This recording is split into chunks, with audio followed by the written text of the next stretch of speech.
Party జిందాబాద్ YSR Congress party plate అసత్య ప్రచారాలు నశించాలి. జై జగన్, జై జగన్, జై జగన్, జై జగన్.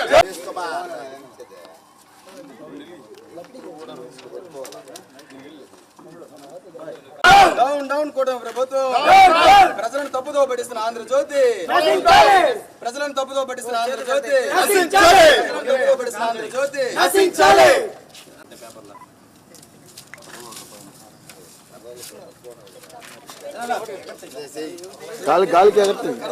మిత్రులందరికీ నమస్కారం. ముఖ్యమంత్రి నారా చంద్రబాబు నాయుడు గారి స్పెషాలిటీ ఏంటంటే తను ఏదన్నా విధ్వంసకాండ లేకపోతే ఇచ్చిన హామీని ఎలా తూట్లు పడవాలో ముందుగా ఈ టీడీపీ యొక్క పాంప్లెట్ పత్రిక ఏదైతే ఉందో ఆంధ్రజ్యోతిలో ముందుగా ఒక అవాస్తవమైనటువంటి ఒక ప్రచురణ చేస్తారు. దీని ద్వారా ఈ ప్రచారాన్ని విస్తృతంగా జనంలోకి తీసుకెళ్తారనమాట. ఇది చంద్రబాబు నాయుడు గారి స్పెషాలిటీ. కూటమి ప్రభుత్వం వచ్చి సుమారు 18 నెలలు గడిచిపోయి సుమారు 2 సంవత్సరాలు దగ్గరలో ఉన్నప్పటికీ కూడా ఇంకా జగన్ ప్రభుత్వం ఇన్నప్పులు చేసింది ఎన్నప్పులు చేసింది అని చెప్పేసి ఈరోజు అవాస్తవాలు జనంలోకి వీళ్ళు ప్రచారం చేస్తూ ఉన్నారు. మరి ఎన్నికల ప్రచారంలో నేను ప్రభుత్వం చేపట్టకపో మొదలు కంపెనీలన్నీ వెనకాలే వస్తాయి, నేను సంపద సృష్టిస్తానని చెప్పి అవాస్తవ ప్రచారాలు ఎందుకయ్యా చంద్రబాబు నాయుడు గారు చేశారు అని చెప్పేసి ఈరోజు వైఎస్ఆర్ కాంగ్రెస్ పార్టీ తరఫున మేము ప్రశ్నిస్తూ ఉన్నాం. ప్రతి ఒక్క పథకం, ఫీజు రియంబర్స్మెంటు, కోట్ల బకాయిలు ఏర్పడినాయి. తల్లికి వందనం అని చెప్పేసి పంగనామం పెట్టారు. 15,000 ప్రతి ఒక్క పిల్లవాడికి ఇస్తానని చెప్పి ఈరోజు సుమారు 30 లక్షల మంది పిల్లలకి ఈరోజు ఆ తల్లికి వందనం ఎగ్గొట్టిన పరిస్థితి. ఆడబిడ్డ నిధి ఎటూ లేదు. అదేవిధంగా యువతకి నిరుద్యోగ వృత్తి ఇస్తామని చెప్పేసి ఈ రోజుకి కనీసం బడ్జెట్లో ₹1 అలాట్మెంట్ కూడా చేసిన దాఖలాలు లేవు. రైతులను చూస్తే 2 సంవత్సరాల నుంచి ₹20,000 రైతు భరోసా ఇస్తామని చెప్పేసి కనీసం 8,000 ఇచ్చిన పరిస్థితి బాలేదు. ఇన్ని విధాలుగా ప్రతి ఒక్క వర్గానికి కూడా తూట్లు పొడుస్తూ ప్రతిరోజు సుమారు ఇప్పటికీ 2 సంవత్సరాలు గడిచిన కొద్దీ 3 లక్షల కోట్ల రూపాయలు అప్పులు తెచ్చిన ఈ ప్రబుద్ధుడు ఈరోజు వారి తోకపత్రిక, వారి పాంప్లెట్లో ఈరోజు ఇంకా జగన్మోహన్ రెడ్డి గారు ఇంకా వైఎస్ఆర్ కాంగ్రెస్ పార్టీ మీద ఏడుపులు ఏడుస్తూ ఉన్నారంటే వీళ్ళని ఏమనాలో ప్రజలే నిర్ణయించుకోవాలని చెప్పేసి ఈరోజు నేను తెలియజేస్తా ఉన్నాను. అందరికీ నమస్కారం. ఈరోజు చంద్రబాబు నాయుడు గారి కరపత్రిక అయినటువంటి ఆంధ్రజ్యోతి ఒక ఆర్టికల్ బ్యానర్ ఐటెంలో ఈరోజు రావడం జరిగింది. అదే వేద పాత కథ అని ప్రజలను తప్పుదో పట్టించడానికి, ప్రజలను వాళ్ళ యొక్క ఆలోచనను మరల్చడానికి ఈరోజు ఒక ఆర్టికల్ వేయడం జరిగింది. దాదాపు కూటమి ప్రభుత్వం అధికారంలోకి రావడానికి అసాధ్యమైనటువంటి హామీలన్నింటిని కూడా ఇచ్చి ప్రజలకు ఏదైతే మేము చేయలేము అని జగన్మోహన్ రెడ్డి గారు ఎంతో పవిత్రంగా ఒక మేనిఫెస్టోని ఇస్తే దానికి మించిన మేనిఫెస్టోతో ప్రజల్ని కేవలం మోసం చేయడానికే మేనిఫెస్టోని ఇచ్చి ఈరోజు అధికారం చేపట్టి దాదాపు 10 నెలలు పూర్తవుతున్నప్పటికి కూడా ఈ రోజు కూడా జగన్మోహన్ రెడ్డి గారి మీద బేదడుపులు ఏడుస్తూ కాలం గడుపుతోంది ఈ కూటమి ప్రభుత్వం తెలియజేస్తా ఉన్నా. అందుకారణం జగన్మోహన్ రెడ్డి గారు ప్రభుత్వాన్ని 2019లో ప్రభుత్వ బాధ్యతలు చేపట్టే టయానికి చంద్రబాబు నాయుడు గారు కేవలం 100 కోట్ల నిధులతో ప్రభుత్వ ఖజానాని బాధ్యతలు అప్పచెప్తే జగన్మోహన్ రెడ్డి గారు 24లో బాధ్యతలు చంద్రబాబు నాయుడుకి అప్పచెప్పడానికి దాదాపు 7,000 కోట్ల రూపాయలతో ప్రభుత్వ బాధ్యతలు అప్పచెప్తే ఈ రోజు కూడా ఒక్క పథకాన్ని కూడా సక్రమంగా అమలుపరచకుండా ఏ ఒక్క పథకం కూడా అసాధ్యమైనటువంటి పథకాలన్నీ ఇచ్చి ఏ ఒక్క హామీని కూడా అమలుపరచకుండా ప్రజలను డైవర్షన్ చేయడానికి మాత్రమే పాలన సాగిస్తున్న ఈ కూటమి ప్రభుత్వం ఈరోజు ఏదైతే చంద్రబాబు నాయుడు గారు చేయాలనుకుంటున్నారో, ఏదైతే చంద్రబాబు నాయుడు గారి విధ్వంసాలకు ఆయన మనసులో మాటల్ని ప్రజలకు ఏ విధంగా తెలియజేయాలనుకుంటున్నారో ఈరోజు ఆ కథనం ద్వారా ఆంధ్రజ్యోతిలో పేపర్ రాయడం జరిగింది. కేవలం ఈరోజు ఆ పేపర్ చూస్తే చంద్రబాబు నాయుడు గారి చేతగంతనాన్ని, ఆయన యొక్క అసమర్థతను కవర్ చేయడానికి మాత్రం ఈరోజు పేపర్లో వేసారని తెలియజేస్తా ఉన్నా. గతంలో జగన్మోహన్ రెడ్డి గారు ముఖ్యమంత్రిగా ఉన్నప్పుడు మొదటి 2 సంవత్సరాలు కరోనాతో ఇబ్బంది పడుతున్నప్పటికీ కూడా ఏ ఒక్క దగ్గర కూడా ఆయన ఇచ్చిన మాటను కావచ్చు, ఏ ఒక్క హామీని కూడా ఇట్లాంటి బేదడుపులు ఏడవకుండా పక్క ప్రభుత్వం మీద లేదా అంతకుముందు గత ప్రభుత్వం అని ఆ మాటలు చెప్పకుండా ప్రతి ఒక్క హామీని చెప్పనివన్నీ పనులు కూడా చేసి ప్రజాపాలన సజావుగా సాగించి ఈరోజు రాష్ట్ర ప్రజలందరూ వాళ్ళ యొక్క మనసులో చిరస్థాయిగా ఒక స్థానాన్ని ఏర్పరచుకుంటే ఈరోజు చేతగాని ముఖ్యమంత్రి చంద్రబాబు నాయుడు ఆయనకి ఆలోచనటువంటి ఆయనకి అలవాటుగా నిలిచినటువంటి ఈ యొక్క అబద్ధాలతో ఈ పాలన సాగిస్తూ ఈ కాలం గడుపుతూ ఉన్నాడు. ఆల్రెడీ ప్రజలు కూడా ఒక అవగాహనకు వచ్చేశారు. అబద్ధం చెప్పదు, చంద్రబాబు నాయుడు గారు జీవితంలో నిజం చెప్పడానికి ఒక అవగాహనకి ప్రజలు కూడా వచ్చేశారు. ఈ యొక్క ఆలోచన గమనించిన చంద్రబాబు నాయుడు గారు రాబోయే రోజుల్లో ఏ ఒక్క పథకాన్ని కూడా మేము అమలుపరచలేము, ఏ ఒక్క హామీని కూడా మేము ఇవ్వలేము నాకు ఆలోచనతో ఈరోజు ఆంధ్రజ్యోతిలో ఆయన ఒక ఆర్టికల్కి శ్రీకారం చుట్టడం జరిగింది.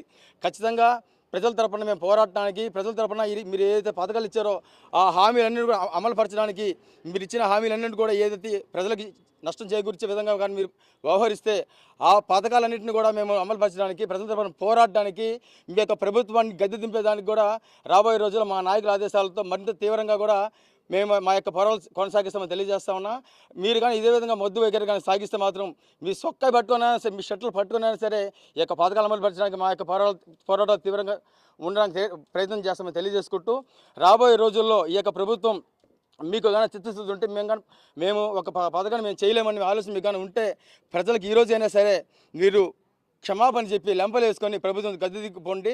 ఆ యొక్క ఆర్థిక వ్యవస్థ, లోటుబాట్ల వ్యవస్థ అన్నింటిని కూడా చక్కదిద్దడానికి జగన్మోహన్ రెడ్డి గారు సిద్ధంగా ఉన్నారని తెలియజేసుకుంటూ, మీరు కానీ ఇదే విధంగా కానీ ముద్దులతో ముందుకెళ్తే మాత్రం మేము ఖచ్చితంగా కూడా మిమ్మల్ని ఖచ్చితంగా ప్రజల తరపున దోషిగా మిమ్మల్ని నిలబెట్టడం మేము ముందుకు ఉంటామని తెలియజేస్తా ఉన్నాం. ఈరోజు కూటమి ప్రభుత్వం అధికారంలోకి వచ్చి 2 సంవత్సరాలు అవుతున్నా కూడా ఆడలేక మధ్యల దరువు అన్నట్టుగా ప్రతినిత్యం కూడా జగన్ నామస్మరణనే.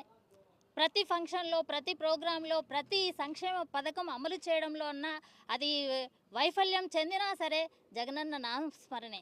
ఈరోజు ఆంధ్రజ్యోతి పత్రికలో కూడా మీడియా ముసుగులో చంద్రబాబు నాయుడిని హైప్ చేయడం కోసం ఏ విధంగా జగన్మోహన్ రెడ్డి గారి గవర్నమెంట్ నిందిస్తూ ఈరోజు ఆంధ్రజ్యోతి పత్రికలో వచ్చిన కథనాన్ని నిరసిస్తూ మేమందరం కూడా వాటిని తగలబెట్టడం జరిగింది.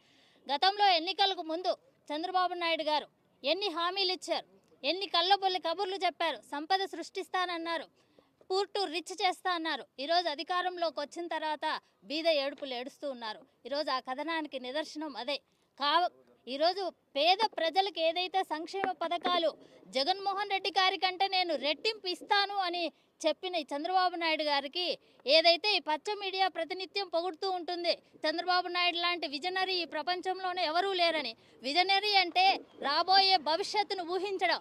మరి రాబోయే భవిష్యత్తు ఈ ఆంధ్ర రాష్ట్ర ఆర్థిక పరిస్థితి ఏ విధంగా ఉందో హామీలు ఇచ్చేటప్పుడు చంద్రబాబు నాయుడు గారికి తెలియదా? జగన్మోహన్ రెడ్డి గారు ఎన్నికల ముందు అనేక సందర్భాల్లో అనేక మీటింగ్లో చెప్పడం జరిగింది. ఏవైతే చంద్రబాబు నాయుడు గారు హామీలు ఇస్తారో అవన్నీ కేవలం బూటకు హామీలు, కేవలం అధికారంలోకి రావడానికి మాత్రమే ఇచ్చేవి, ఇవి సాధ్యపడవని అనేక సందర్భాల్లో జగనన్న చెప్పడం జరిగింది. కానీ ఈరోజు ప్రజలు వాటన్నింటిని నమ్మి మోసపోయారని నిన్న సంక్రాంతికి ఏ పల్లెకెళ్ళినా, ఏ గడపలో వెళ్ళినా ప్రతి ఆడబిడ్డ కూడా చెప్తున్నది, జగన్మోహన్ రెడ్డి గారి టైంలో మాకు చేయూత, ఆసరా, అమ్మఒడి, పేదలకు విద్యా దీవెన, వసతి దీవెన అని ప్రతి గడపలో కూడా సంక్రాంతి టైంకి ఆర్థికంగా నిండుగా ఉండేది ఆ గడపలన్నీ కూడా. కానీ ఈరోజు చంద్రబాబు నాయుడు పాలనలో ఆర్థిక పరిస్థితి ఎలా ఉందంటే విలపించేలాగా ఉంది. ప్రతి కుటుంబంలో కూడా ఆర్థికంగా చిన్నాభిన్నం అయిపోయిన పరిస్థితిలో ఉన్నారని నిన్న జరిగిన సంక్రాంతి ఫెస్టివల్లో ప్రతి గడపలో కూడా చెప్పుకోవడం, ఎక్కడైతే కూటమిగా గుమికూడాలో ఆ ప్రాంతంలో ఉన్న పల్లెలన్నింటిలో కూడా ఒక డిస్కషన్ అనేది జరిగింది. కాబట్టి దాన్ని గ్రహించిన ఈ పచ్చ మీడియా ఈరోజు చంద్రబాబు నాయుడిని హైప్ చేసేదానికోసంగా జగన్మోహన్ రెడ్డి గారి పాలనని తక్కువ చేసి చూపించే విధంగా ఈరోజు ఒక కథనాన్ని ప్రచురించారు. కాబట్టి దాన్ని నిరసిస్తూ ఈరోజు కాకాని గోవర్ధన్ రెడ్డి అన్న ఆదేశాల మేరకు జిల్లా పార్టీ ఆఫీస్లో నిరసన కార్యక్రమాన్ని చేపట్టడం జరిగింది. ఖచ్చితంగా ప్రజలందరూ గ్రహించారు. ఏవైతే కళ్ళబొల్లి కబుర్లు చెప్పి ఈరోజు అధికారంలోకి వచ్చిన తర్వాత ప్రజలను మోసం చేయడానికి మేము సంక్షేమ పథకాలు ఇవ్వలేము, దానికి బూచిగా జగన్మోహన్ రెడ్డి గారిని చూపించే ప్రయత్నంలో భాగంగా ఈరోజు ఆంధ్రజ్యోతి ఈ కథనాన్ని ప్రచురించిందని ప్రజలు ఖచ్చితంగా అన్నీ తెలుసుకున్నారు. జగన్మోహన్ రెడ్డి గారు ఇచ్చిన సంక్షేమ పథకాలలో ఏ ఒక్క పథకం కూడా ఈరోజు అమలుకు నోచుకోని పరిస్థితి ఉంది. కాబట్టే ఇలాంటి కథనాలు ప్రచురిస్తున్నారని చెప్పేసి ప్రజలందరూ కూడా ఈరోజు గ్రహించారు. కాబట్టే ఈ ప్రభుత్వ వ్యతిరేకతను చూపించడానికి ఈరోజు ఏదైతే మేము సంక్షేమ పథకాలు ఇవ్వలేము, గత ప్రభుత్వ వైఫల్యం అని చెప్తుంది. జగన్మోహన్ రెడ్డి గారి టైంలో 3,30,000 కోట్ల రూపాయలతో ప్రతి గడపకు డీబీటీ ద్వారా డబ్బును చేరవేయడం జరిగింది. ఈ గవర్నమెంట్ వచ్చిన తర్వాత ఈ 2 సంవత్సరాల కాలంలో చేసిన 3 లక్షల అప్పు ఏమైందని ప్రజలు ప్రశ్నిస్తున్నారు. కాబట్టే వాళ్ళకి సమాధానం చెప్పలేక ఆంధ్రజ్యోతి లాంటి పత్రికలు ఈరోజు ఈ విధంగా ప్రచురించడం చాలా దుర్మార్గమైన విషయం. ప్రజలు అన్నీ గ్రహించారు.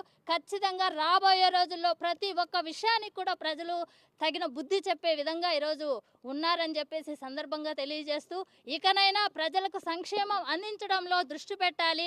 ఈరోజు అధికారంలోకి వచ్చిన తర్వాత సంపద సృష్టించడంలో దేవుడెరుగు, కానీ ప్రజల ఆస్తుల్ని ప్రైవేటీకరణ చేయడానికి, వాళ్ళ పెత్తందారులకి కట్టబెట్టడానికి తప్ప ఈ ప్రభుత్వం ప్రజలకు చేసింది ఏమీ లేదని ఈ సందర్భంగా తెలియజేస్తున్నాను.